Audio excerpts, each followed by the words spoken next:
Good morning, students. Welcome to all of you in online classes of English presented by the Shivani Group of Education. मैं दिलीप आपका इन online classes में स्वागत करता हूँ। आज हम बात करेंगे RBSE द्वारा कक्षा 12 की इंग्लिश ऑनलाइन क्लासेज में कोविड-19 की वजह से बहुत सारे विद्यार्थी परेशान हैं और नियमित और सुचारू रूप से अपना अध्ययन नहीं कर पा रहे हैं। उनकी समस्याओं को देखते हुए हमारे विद्यालय ने उनके लिए ऑनलाइन क्लासेस का प्रबंधन किया है और आज हम कक्षा 12 के इंग्लिश के सिलेबस के ऊपर बात करेंगे। जैसा कि आप लोग सब जानते हैं, इंग्लिश और वर्ल्ड में बोली जाने वाली एक ग्लोबल लैंग्वेज है और ये आपकी आगामी भविष्य में और वर्तमान में आपको बहुत मदद करेगी। तो ऑनलाइन क्लासेस की मदद से मैं आपको कुछ विशेष टॉपिक्स और कंपलसरी हमारा जो भी रीडिंग सेक्शन, राइटिंग सेक्शन है उसके बारे में मैं आपको बताऊंगा। विद्यार्थियों, इंग्लिश के सिलेबस को अगर हम देखें कक्षा 12 के लिए तो इसे 4 पोर्शन में डिवाइडेड किया गया है। सबसे पहला है हमारे पास रीडिंग सेक्शन। रीडिंग सेक्शन को यहाँ 15 नंबर में डिवाइडेड किया गया है। उसके बाद है हमारा राइटिंग सेक्शन। राइटिंग सेक्शन को यहाँ 25 नंबर में डिवाइडेशन किया गया है। उसके पास हमारे जो फर्स्ट टेक्स्ट उसके जो अंक निर्धारित किए गए हैं वो हैं 25 नंबर और हमारी जो book of second supplementary book है उसके जो अंक निर्धारित किए गए हैं वो हैं 15। तो आप देख रहे होंगे हमारे पास टोटल मार्किंग 80 नंबर का है। पूरा 80 नंबर का हमारा पेपर है, जिनमें आज हम बात करेंगे राइटिंग सेक्शन की। राइटिंग सेक्शन को जहाँ 25 नंबर में पूरा इंक्लूड किया गया है, इसे सेक्शन बाय सेक्शन बांटा गया है। जैसे कि इसमें 7 नंबर का एक सेक्शन इसके अंक लेटर राइटिंग के लिए निर्धारित है। दूसरा जो अंक निर्धारित है 7 नंबर वो निर्धारित किया गया है विद्यार्थियों और रिपोर्ट राइटिंग वगैरह के लिए, और 7 अंक जो निर्धारित किए गए हैं वो किए गए हैं स्पीच और आर्ग्यूमेंटिव्स के लिए, और 4 नंबर निर्धारित किए गए हैं शॉर्ट कॉम्पिटिशन्स के लिए। तो टोटल हमारा जो रेशो बनता है वो 25 का है। यह एक सबसे महत्वपूर्ण कड़ी है जो कि हमारी वोकेबलरी इंप्रूव करती है, राइटिंग स्किल इंप्रूव करती है, जिससे हमें लिखने और पढ़ने की दक्षता में महारत हासिल होती है। तो आज हम बात करेंगे राइटिंग सेक्शन के ऊपर। विद्यार्थियों, राइटिंग सेक्शन में अगर हम देखें तो सबसे महत्वपूर्ण है हमारे पास राइटिंग सेक्शन में लेटर राइटिंग। अगर हम देखें लेटर राइटिंग में, तो लेटर राइटिंग के लिए हमारे पास जो अंक निर्धारित किए गए हैं वो है 7। तो सबसे पहले हमें ये निर्धारित करना होगा, सुनिश्चित करना होगा कि जब बोर्ड एग्जाम्स में लेटर के क्वेश्चंस दिए जाते हैं तो वो कितने प्रकार के क्वेश्चन हमें सिलेक्ट करता है। तो इसी प्रकार अगर हम लेटर राइटिंग की ओर चले तो लेटर राइटिंग को 4 सेक्शन में डिवाइड किया गया है।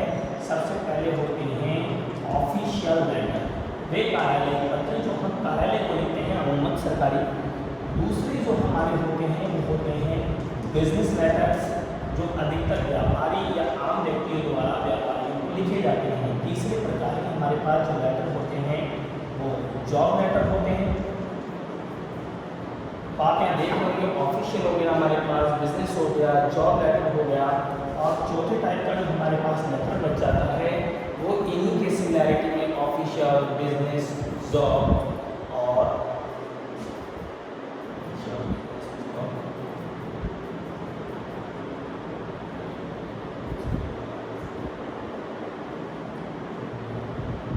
Letter to editor. ये 4 प्रकार के लेटर 12th स्टैंडर्ड में बोर्ड कक्षाओं में पूछे जाते हैं। पहला हो गया ऑफिशियल, दूसरा हो गया बिजनेस, तीसरा हो गया जॉब लेटर और चौथा हो गया लेटर टू एडिटर। इन चारों ही पत्रों को समझने के लिए मैं आपको समझाना चाहता हूँ। सबसे पहले ऑफिशियल लेटर। ऑफिशियल लेटर क्या होता है विद्यार्थी? ऑफिशियल लेटर हम समझते हैं थोड़ा सा। पहला ऑफिशियल लेटर से शुरू करता हूँ।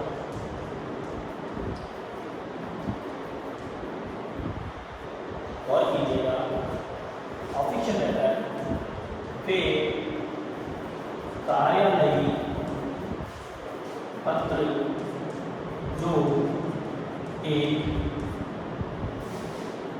सरकारी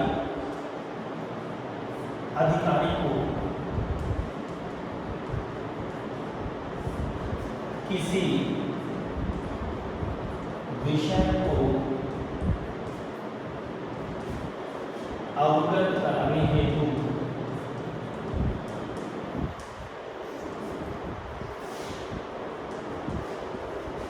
लिखे जाते हैं।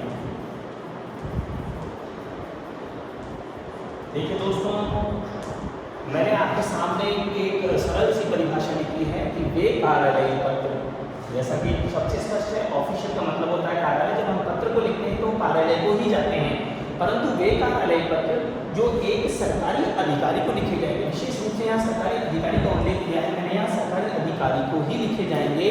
तो ये जो पत्र लिखे जाते हैं किसी सरकारी अधिकारी को, तो ये किसी विषय से अवगत कराने के लिए लिखे जाते हैं, अर्थात हम एक सरकारी अधिकारी को किसी विषय से अवगत करवाते हैं।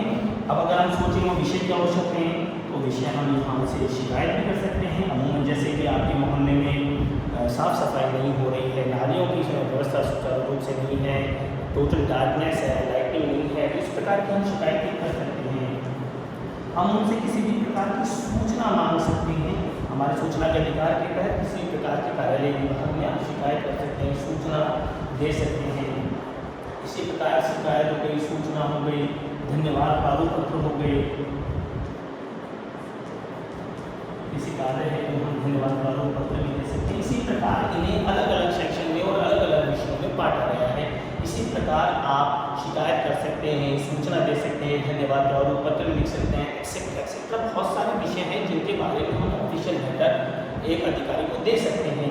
इसी प्रकार आप यहाँ देख रहे होंगे कि लेटर का जो पहला फॉर्मेट है उसमें हम ऑफिशियल लेटर समझ रहे हैं, और इसी लेटर को लिखते कैसे हैं उसके फॉर्मेट को मैं आपको समझाने जा रहा हूँ। विद्यार्थी देखिए, किसी भी लेटर को लिखने के लिए सबसे पहले उसके फॉर्मेट को समझना जरूरी होता है। चूँकि हम RBSC की हिंदी कक्षाओं के लिए चल रहे हैं, तो इसमें मैं विद्यार्थियों को समझने के लिए, ताकि सभी आसानी से समझ सकें, एक एक करके मैं इसके फॉर्मेट को आपको समझाने की कोशिश करूँगा। फॉर्मेट का मतलब होता है विद्यार्थियों प्रारूप, अर्थात एक पत्र किस प्रकार से प्रारूप लिखा जाता है, उसे किस प्रकार से लिखें। देखिए, जब भी आप बोर्ड परीक्षाओं में सामान्यतः बैठते हैं तो पत्र लिखने के समय सबसे पहले by side line left side से हम पत्र को लिखना शुरू करते हैं। कि इसमें अगर फॉर्मेट में मैं सबसे पहला बिंदु लिखता हूँ तो सबसे पहले बिंदु में आते हैं पत्र लिखने वाले का पता, जिसे मैं इंग्लिश में सेंडर्स एड्रेस भी कहता हूँ, अर्थात पत्र लिखने वाले का पता, अर्थात जो भी व्यक्ति पत्र लिखेगा उसका पता मुझे यहाँ लिखना होगा। एग्जाम्पल के तौर पर, जैसे कि मैं किसी अधिकारी को पत्र लिख रहा हूँ तो उसके लिए मैं आपको समझाने की कोशिश करता हूँ। जैसे कि B108 कुसुम विहार जगतपुरा जयपुर। देखा, जैसे कि आपने विद्यार्थियों, मैंने लिखा पत्र लिखने वाले का पता, तो उसके साथ साथ में आपको मैं क्लासिफिकेशन करता हुआ चल रहा हूँ कि आप किस प्रकार इसे ब्रीफ करेंगे, किस प्रकार लिखेंगे। जैसे कि मैंने अगर किसी को पत्र लिखना है तो मैंने अपना एड्रेस यहाँ फिल किया है, अब वो साइड बाई लाइन आप देख सकते हैं। जैसे कि ऐसी कॉपी का पेज शुरू होगा, यहाँ साइड बाई लाइन लिखना शुरू कर सकते हैं। उसके बाद सेकंड ऑफ पॉइंट जो हमारे आता है वो आता है दिनांक, अर्थात जिस दिन हम पत्र लिखेंगे उस पत्र का दिनांक हमें शो करना होगा। परंतु जैसे ही आप दिनांक लिखेंगे मित्रों, तारीख को लिखना शुरू करें, कम से कम एक लाइन आप अवश्य छोड़ें ताकि हमारे पास गैप रहे, मैन्यूल रहे, ताकि हम आसानी से समझ सकें। गैप से आपका लेख भी साफ आएगा और साफ सुथरा इम्प्रेशन भी हमारे टीचर पर जाएगा जब हमारी कॉपी चेक करता है। जैसे कि मैंने आपको डेट लिखना सिखाता हूँ। डेट कैसे लिखेंगे, कई बार विद्यार्थी और डेट लिख देते हैं, जैसे कि 26/1/2019। इस प्रकार हमें तो नहीं लिखनी है, हमें जो लिखने का जो पैटर्न है वो हमारा स्टैंडर्ड करना होगा। जैसे कि आज अगर हम देखें 23 जून 2020, इस प्रकार आपको डेट मेंशन करनी होगी। उसी के प्रकार उसी के बाद हम तीसरे फॉर्मेट की लाइन में पहुँचते हैं, वो होता है हमारा पत्र प्राप्त कर्ता का पता, अर्थात जिस व्यक्ति को हम पत्र भेज रहे हैं उसका पता हमें लिखना है। परंतु यहाँ विद्यार्थी थोड़ा ध्यान रखें, पत्र प्राप्तकर्ता का पता ही नहीं हमें लिखना है, उसमें सबसे पहले यहाँ पॉइंट में क्लासिफिकेशन कर रहा हूँ, देखिए 3.1 यहाँ सबसे पहले आपको उसका लिखना है पद। जिस व्यक्ति को आप पत्र लिख रहे हैं सबसे पहले उसका पद आएगा। 3.2 अगर मैं क्लासिफिकेशन करूँ तो पद के बाद आप तुरंत समझें तो उसके कार्यालय का नाम, कार्यालय का नाम जहाँ पर व्यक्ति कार्यरत है। 3.3 में आएगा वह कार्यालय जहाँ वो नियुक्त है उसका पता, अर्थात कार्यालय का पता। विद्यार्थियों मैं इतना आपको डिटेल में इसलिए समझा रहा हूँ ताकि विद्यार्थियों से गलती ना हो, आसानी से भी समझ सकें। इसी प्रकार आप देख रहे होंगे कि जब मैं तीसरे फॉर्मेट के तीसरे पॉइंट पे चल रहा हूँ, पत्र प्राप्त करने वाले का पता, तो उसमें मैंने आपके 3.1 में लिखा सबसे पहले पद। अब मान लीजिए जिस भी अधिकारी को मैं पत्र लिख रहा हूँ सबसे पहले द लगा, जैसे कि मैं प्रिंसिपल को लिख रहा हूँ तो दी प्रिंसिपल हो गए, या मान लीजिए कोई भी अधिकारी जैसे कि म्युनिसिपल ऑफिसर, जैसे कि मैं किसी नगर निगम अधिकारी को लिख रहा हूँ तो सबसे पहले मैंने दोस्तों पॉइंट के हिसाब से उसका पद लिखा था। म्युनिसिपल ऑफिसर तो कह रहा है कार्यालय का नाम, तो जैसे कि हम लिख सकते हैं NNG नगर निगम जयपुर, और इसके एड्रेस वाइज सब में हम डाल सकते हैं जयपुर। यहाँ अगर आप किसी मोहल्ले या कस्बे से लिख रहे हैं तो उसकी ब्रांच भी डाल सकते हैं, नगर निगम जयपुर जबलपुरा। तो इस प्रकार साइड बाई लाइन आप ये भी दे सकते हैं। इसी के पश्चात आप देख रहे होंगे हमारा जो चौथा पॉइंट आता है इसमें वो आता है हमारा विषय। ये सबसे महत्वपूर्ण है विद्यार्थी। और इसकी छोटी सी जानकारी के लिए मैं आपको बताना चाहता हूँ कि जिन विद्यार्थियों को इंग्लिश पढ़ने में थोड़ी समस्या होती है, जो ये नहीं समझ पाते हैं कि इसका विषय क्या है, अगर वो अपने क्वेश्चन पेपर के उस क्वेश्चन को रीड करें तो उसमें कुछ ऐसे वर्ड हैं जो आइडेंटिफिकेशन कर देते हैं जिसे भी, जैसे कंप्लेनिंग, सजेस्टिंग, रिक्वेस्टिंग। तो इन शब्दों के बाद जो प्रॉपर रूप से लाइन आती है वही आपका मूल विषय होता है, वहाँ आप छांट सकते हैं। तो विषय जैसे कि मान लीजिए मुझे म्युनिसिपल ऑफिसर को अपने मोहल्ले की अगर साफ सफाई की व्यवस्था की शिकायत करनी है तो इसको मैं आसानी से डिस्क्राइब कर सकता हूँ। यहाँ मैं लिखूँगा सब्जेक्ट, कॉलम के निशान विशेष रूप से लगाइए, इनमें कहीं भी कॉमा किसी चीज़ का प्रयोग नहीं होगा। सब्जेक्ट के बाद हम बात करते हैं विषय क्या था, तो उसमें मान लीजिए अगर विषय इस प्रकार है कि हमें मोहल्ले की साफ सफाई के लिए पत्र लिखना है तो ये पत्र हो गया हमारा शिकायत। जैसा कि मैंने बताया था पत्र का प्रारूप के पत्र में सबसे पहले किसी विषय को जब हम डिस्क्राइब करते हैं तो वह शिकायत भी हो सकता है, धन्यवाद के लिए भी हो सकता है, हम आस्किंग भी कर सकते हैं, कि विभिन्न प्रकार के होते हैं। इसी प्रकार हमारे पास कंप्लेनिंग, हम विषय की शिकायत कर रहे हैं तो हम यहाँ लिखेंगे COMPLAINING कंप्लेनिंग। अब जिसके बारे में भी आप शिकायत करना चाहते हैं उसे डिस्क्राइब कर लीजिए, complaining about insanitary condition in our locality. वहाँ आप लोकेलिटी का नाम भी लिख सकते हैं, जैसे कि कुसुम विहार है तो मैं लिख सकता हूँ कंप्लेनिंग अबाउट इनसैनिटरी कंडीशन इन कुसुम विहार। उसी के पश्चात हम पांचवें फॉर्मेट के पॉइंट पे आते हैं, जिसमें हम देखते हैं यहाँ आता है रिगार्डिंग, जिसे हम कहते हैं सम्मान सूचक शब्द। सम्मान सूचक शब्द, इसे इंग्लिश में रिगार्डिंग वर्ड्स कहता हूँ। सम्मान सूचक शब्द में आप यहाँ सब्जेक्ट के बाद प्रयोग कर सकते हैं सर या मैडम। अगर आपको पता नहीं है कि वहाँ कौन है अधिकारी, अगर आप जस्टिफाई नहीं कर पा रहे हैं तो ऑब्लिक से सर और मैडम से जस्टिफाई कर सकते हैं, उसके बाद आपको यहाँ कौन लगाना है। तो देखिए दोस्तों यहाँ तक कि जब मैंने आपको 5 पॉइंट बता दिए हैं, इसमें देखिए पहला है पत्र लिखने वाले को पता, इसमें इंग्लिश में सेंडर्स एड्रेस कहता हूँ, दोबारा दोहरा रहा हूँ सेंडर्स एड्रेस। उसके बाद में आपको एक लाइन खाली छोड़ना है। दूसरा पॉइंट है मेरा दिनांक, जिसे मैं इंग्लिश में डेट कहता हूँ, उसके बाद फिर एक लाइन खाली छोड़ना है। तीसरे पॉइंट पे है पत्र प्राप्तकर्ता का पता, जिसे मैं रिसीवर्स एड्रेस कहता हूँ। इसमें 3 पॉइंट आपको शामिल करना पड़ता है, destination, post, official name and address. इन तीनों के अंदर आपको यहाँ कोई भी लाइन नहीं छोड़नी है। सबसे पहले लाइन में उसका पद आएगा, दूसरे में उसका ऑफिस का नाम आएगा, तीसरे में उसके बाद जहाँ पोस्टेड है उस पर उस जगह का पता आएगा। उसके बाद आप लाइन छोड़ के सब्जेक्ट, उसके बाद एक लाइन छोड़ के आप सम्मान सूचक शब्द जैसे रिगार्डिंग वर्ड्स कहते हैं वो लिखें।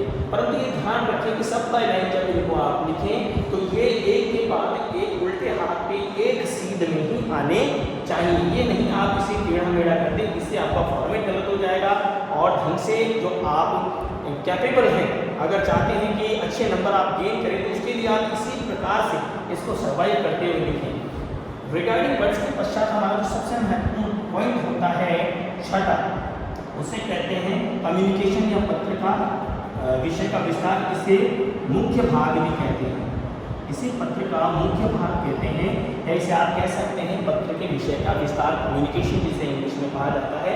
यहाँ से हम एक पत्र को सम्मान सूचक शैली के आधार पर लिखना शुरू करते हैं, क्योंकि मैंने बताया कि जो फॉर्मल लेटर्स होते हैं, फॉर्मल लेटर्स हमेशा एक सम्मान सूचक शैली में लिखे जाते हैं, इसलिए इनके रिगार्डिंग फ्रेज वर्ड का यूज होना बड़ा जरूरी हो जाता है।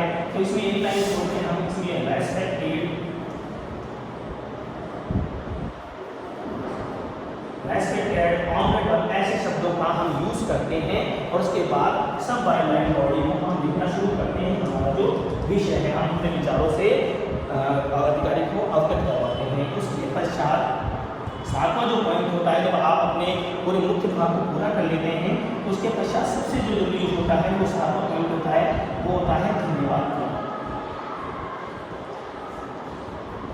धन्यवाद प्रारूप में यहाँ जब हम एक पत्र को समाप्त कर लेते हैं तो शिष्टाचार स्वरूप एंडिंग फ्रेजिंग में हम धन्यवाद प्रारूप को थैंक यू शब्द से संबोधित करते हैं उस अधिकारी को। और जो हमारा आठवां प्रारूप का जो पॉइंट है, प्रारूप का आठवां पॉइंट है वो है पत्र का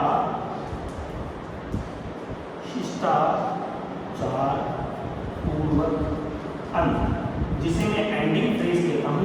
एंडिंग फ्रेज में जब हम किसी भी अधिकारी को पत्र लिख रहे होते हैं दोस्तों, उस समय हमें कुछ ऐसे वर्ड्स का यूज करना होता है जिससे हम अपनी गरिमा और शिष्टता उस या अपनी जो भावनाएं हैं, कहने का मतलब है कि हम हमारा जो कोऑर्डिनेट्स है, हमारी जो उसके प्रति सहानुभूति है, या मान लीजिए जो भी हमारा पास उसके लिए आदर है, उन शब्दों को हमें इसके जरिए लिखकर अधिकारी को प्रेषित करते हैं, जिससे कि हमारे जो कार्य हैं वो जल्दी से जल्दी हो सके। तो यहाँ मैं आपको 3 शब्दों का बताऊंगा, 3 शब्दों कौन कौन से हैं जो मोस्टली यूज किए जाते हैं। सबसे पहले है जैसे कि योर फेथफुल, ये मेजरली यूज किया जाता है ये वर्ड सभी लेटर्स के साथ। परंतु अगर आप पत्र प्रिंसिपल को लिख रहे हैं, जैसे कि मैंने यहाँ बताया द म्युनिसिपल ऑफिसर लिखा हुआ, यहाँ अगर द प्रिंसिपल हो तो यहाँ आप योर फेथफुली की जगह में तो योर ऑबिडेंटली यूज करें। अगर आपने योर फेथफुली यूज किया तो वो इनकरेक्ट हो जाएगा, आप योर ऑबिडेंटली का यूज करें। इसी प्रकार अगर यहाँ पर आप एडिटर को लिख रहे हैं मित्रों, तो उसमें आप योर फेथफुली या योर ऑबिडेंटली ना लिखें, उसमें आप योर ट्रूली लिखें। मैं बता रहा हूँ, अगर एडिटर हो तो योर ट्रूली लिखें, ट्रूली। तो ये मैंने आपको आपके पत्र का फॉर्मेट समझाया। एक पत्र को इस प्रकार लिखा जाता है। यहाँ तक हमने भी समझा है, पत्र लिखे नहीं है, यहाँ मैंने आपको पत्र समझाया पत्र है क्या। पत्र एक व्यक्ति के मनोभाव या विचारों को दूसरे व्यक्ति से अवगत कराने का एक माध्यम है जो लिखित में है। और इसी प्रकार से आजकल डिजिटलाइजेशन जो हो गया उसके माध्यम से हम नेट के माध्यम से मान लीजिए विभिन्न प्रकार की साइट और अन्य चीज़ों के माध्यम से हम पत्र को कंप्यूटर, लैपटॉप या अन्य चीज़ों पर हम प्रेषित कर सकते हैं। परंतु जो हमारे बोर्ड एग्जाम्स हैं उसमें हमें इसी प्रकार से लिखना होगा। पैटर्न वही सेम रहता है, परंतु आप देख रहे होंगे कि एक लेटर जब हमारे विचारों को किसी से अवगत कराने की एक माध्यम है, तो इसी प्रकार सबसे पहले चारों ही लेटर्स के मैंने आपको क्लासिफिकेशन करके बताएं कि उनका फॉर्मेट कैसा होगा।